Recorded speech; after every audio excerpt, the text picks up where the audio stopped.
Bonjour à tous, petite nouveauté sur le blog, ça faisait longtemps que j'avais envie de vous faire une petite vidéo pour changer et m'amuser à jouer avec d'autres médias. Là c'est vrai qu'on a eu une actualité assez préoccupante, alors on n'avait pas trop la tête à faire des légèretés comme ça. Et ben là on essaye d'aller vers un peu d'optimisme en espérant que tout se passe bien, qu'on mette des masques. Et donc j'ai ressorti ce sujet que j'avais dans mes tiroirs depuis longtemps. Je vais vous parler de la gestion de la batterie de son téléphone portable. Alors, ça concerne quand même beaucoup de monde parce on adore nos appareils, nos tablettes, nos téléphones portables. Et la gestion de la batterie, c'est quand même un truc qui préoccupe tout le monde. Et on a vu, pour l'anecdote, dans la crise Covid, des patients qui allaient bien, qui étaient plus réanimatoires, être séparés de leur famille pour des problèmes de câbles et de batterie de téléphone, et on les a dépannés de câbles et de batterie, c'était assez cocasse. Mais pour dire que ça nous relie, ces appareils, et qu'on en a besoin. Donc, je vous dis tout de suite, si vous utilisez votre téléphone vraiment de façon pratique et sans vous prendre la tête, peut-être ce sujet il va être un peu trop geek et prise de tête pour vous. Mais si vous aimez bien contrôler les paramètres, contrôle fric que vous êtes comme moi, là ça va vous intéresser, la gestion de la batterie. Alors en fait le sujet il est apparu autour de moi avec des conversations autour de comment tu recharges ton appareil, comment ça toi tu mets tel chargeur, mais non ça abîme le téléphone, mais moi je te dis que ça vaut mieux faire ça. En fait c'est quand même déroutant à quel point les gens sont pas d'accord sur la manière de gérer la recharge des appareils électroniques. Et je trouve la communication des différents constructeurs largement suboptimale sur le sujet.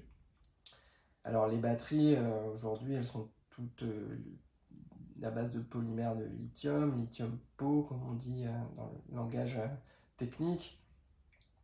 Leur capacité se jauge en milliampères-heure, et puis il y a toujours un voltage de référence pour travailler. On les recharge avec un câble, ou maintenant de plus en plus par induction.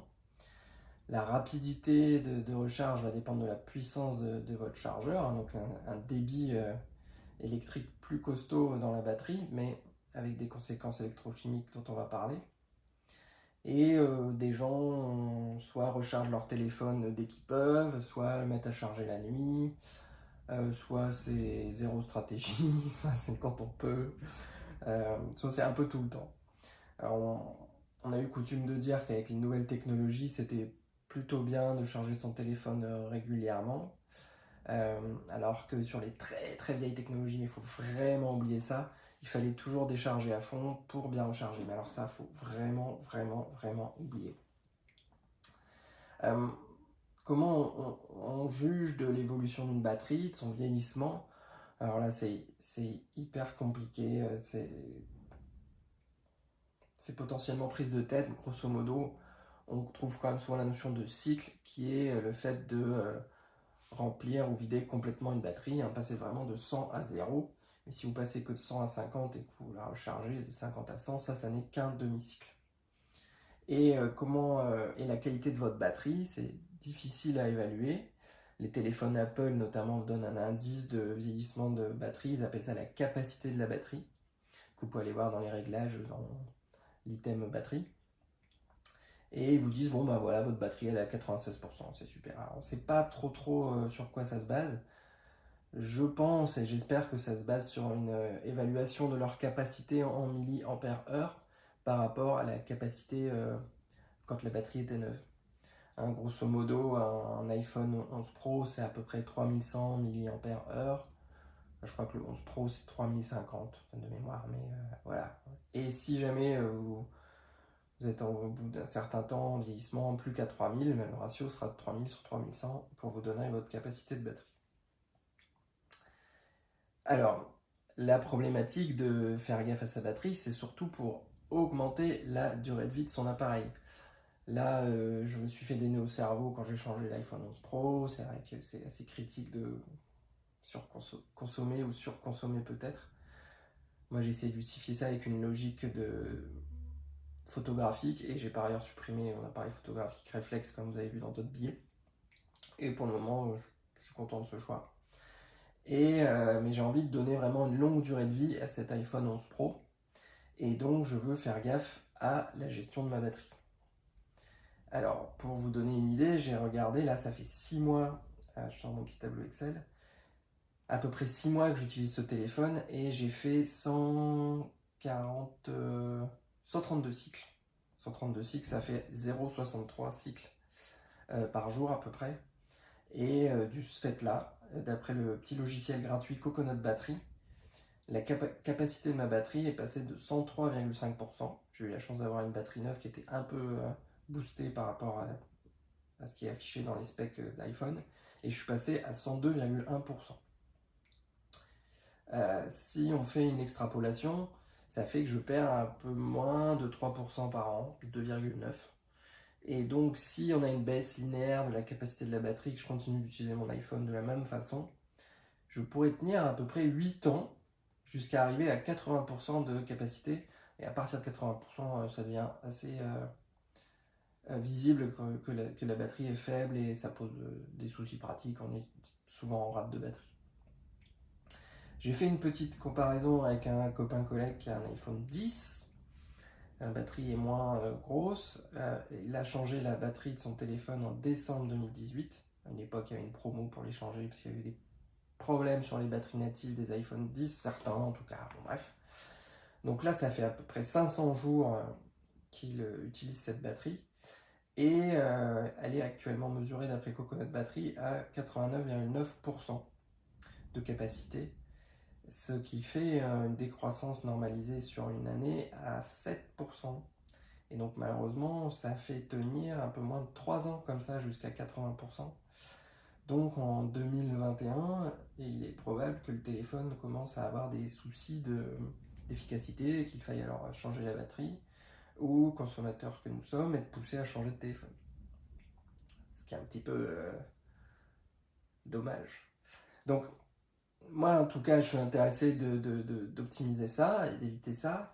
Et je vais vous partager un peu la liste des astuces, des trucs classiques que j'ai repérés pour essayer d'améliorer la situation. Alors, il y a des choses simples qu'on lit partout, comme mettre à jour régulièrement son système d'exploitation de son téléphone. Supprimer des applications dont vous servez peu. Moi, typiquement Waze, je m'en sers 2 fois par an parce que je suis en vélo tout le temps. Et donc, même si c'est infime, la connexion en arrière-plan, bah, forcément, elle pompe de la batterie pour rien, donc c'est couillon. J'essaye de mettre plus régulièrement mon téléphone en mode avion, même si dans les 2 derniers mois, avec la folie d'informations et de consommation de réseaux sociaux, bah, j'étais hors jeu. Mais typiquement, la nuit, si j'ai pas de mise à jour à faire ou des grosses quantités de photos à télécharger sur le cloud, peut-être laisser mon téléphone en mode avion, ou voire même l'éteindre, c'est pas plus mal quoi. Il va rien se passer d'intéressant, donc moi je préfère l'éteindre. Et l'autre truc, quand je recharge la nuit comme ça, ou quand je le recharge, c'est la gestion de la chaleur dans la coque. Il y a certaines coques, notamment bien épaisses, qui protègent bien les téléphones, qui font retenir de la chaleur à votre téléphone, et ça, c'est dommage pour la batterie. Donc dans la même série, éviter l'été, une grosse utilisation, YouTube en plein soleil, en 4G, ça va faire chauffer très fort votre téléphone, et c'est probablement un truc auquel faire gaffe. Je pense été, je pense transport, je pense train. Dans le train, le téléphone passe son temps à changer d'antenne, et si vous n'attendez pas de coup de fil important, peut-être le mettre en mode avion. Ça va vous faire économiser aussi pas mal de batterie. C'est une petite astuce. Donc voilà, moi en pratique, je ne psychote plus du tout sur le fait d'avoir mon téléphone à 100%, surtout avec l'iPhone 11 Pro qui est bien pratique pour ça. Mais j'essaye de rester dans une plage de travail de 20-80%, dans l'idéal même plutôt 40-80%, parce que c'est dans cette plage-là que l'électrochimie de la batterie serait la plus optimale. Je mets mon téléphone en charge le soir.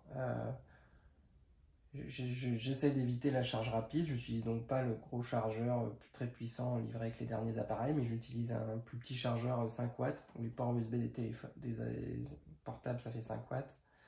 Ça charge plus doucement mon téléphone, mais avec un chargeur 5 watts, je sais qu'en 2 heures je récupère 40%. Donc si ce soir j'étais à 40%, le lendemain je me réveille à 80%, ouais, je suis très content. Ça me suffit. Et comment je bride cette recharge juste pendant 2 heures? C'est grâce à un câble Soco. Alors les câbles Soco, c'est des trucs qui coûtent 5 € sur YouTube. Soco, pardon, H-O-C-O. Et donc ces petits câbles qui vous indiquent une durée de recharge que vous pouvez donc brider, le voltage et l'ampérage, 1,4 ici.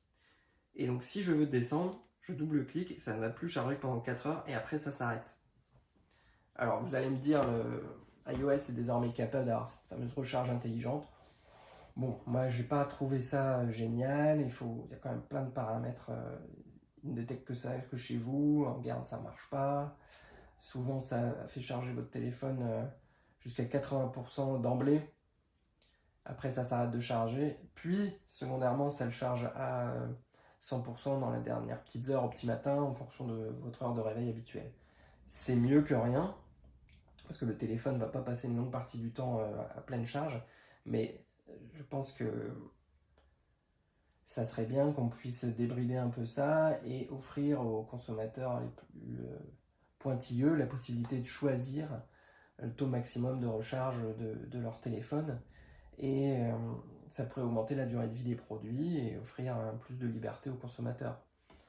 Je pense que pour un souci de simplicité, et ça a toujours été dans la philosophie d'Apple, ils laissent ça à un max de recharge parce que les gens veulent majoritairement utiliser un max leur téléphone, ils ne veulent pas être économes comme moi.